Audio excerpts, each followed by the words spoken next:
because I want to give, safety is the number one thing that I'm concerned with. And the last time the government went to a private agency and wanted for their assistance was with Amtrak. And then we nickel and dime Amtrak to death. I know no one remembers that. And in 1988, President Reagan partially privatized the air traffic controllers, and we're still recovering. I have been supportive of the air traffic controller the entire time I've been in Congress, but I am concerned with what is being proposed here today, because we have a system, yes, when we passed it in 1995, it was very slow getting started, but they are moving forward. The idea that we would compromise safety in any way, and someone up there made the statement that they're concerned about the traveling public. That's our responsibility to make sure that we have the safest system. The safest system. That's my responsibility. I travel twice a week, and I can tell you I've seen several specials on the near misses. And if it's a near miss, then we need to make sure that we give the system the money or the assistance they need to get it done. But to go completely turn it over to a nonprofit, I just can't fathom that.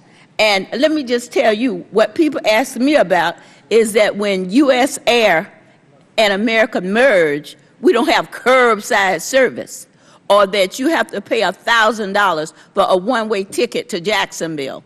I mean, that is the kind of issues that the public concerns themselves with. They don't have to worry about safety. And I want to start with Mr. Bolden. Can you tell us about safety? Because that's our number one responsibility. Well, I think I can tell you that today the U.S. has the safest air transportation system in the world, and we are currently experiencing the safest period in our aviation's history. One of the reasons that safety is improving, and it's laid forth in a MITRE report, is that we have been adopting additional safety standards. I think what the report found is, regardless of governance structure, regardless of the type of organization, safety has been improving, but nowhere in the world is it safer than it is here in the United States. Do you think in privatizing the system, we would compromise that safety? I don't know whether safety will be compromised. I don't see any empirical data on safety. My concerns are primarily with access to airports and airspace. I think consumers will get hurt. I think small towns and rural communities will get hurt. I think general aviation operations will get hurt. Mr. Poole, safety. I think the empirical record shows that safety has improved in most countries that have done this. And it's the rate of the losses of separation, the standards of how far apart they have to be in Canada has improved by half in the time. It's half what it was 20 years ago when they started. That's a pretty good track record on safety. Yes, sir. We do run a safe system. We could always be safer. I don't want to rest on our laurels. The budget constraints within the FAA and the fact that they don't want to expand into new technologies such as remote towers. We have an airport in Northern Virginia, Leesburg Airport, runs about 125,000 operations a year on a one-runway operation. It's close to Washington Dulles, and it's very close to the Washington, D.C. airspace. The Commonwealth of Virginia and the town of Leesburg have been asking for a control tower there, and the FAA doesn't want to expand their services.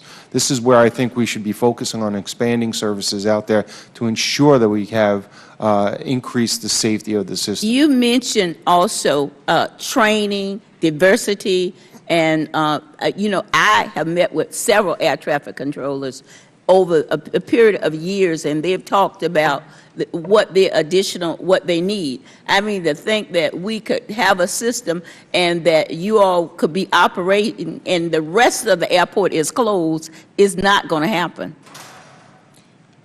That's correct. But what we're looking at is making sure that we are expanding the safety margins and implementing new technology so we can enhance the safety of the system. How do you think privatizing will enhance that? I think if we could streamline the bureaucratic red tape of the FAA and give us a stable, predictable funding stream, we would be able to enhance the safety of the system.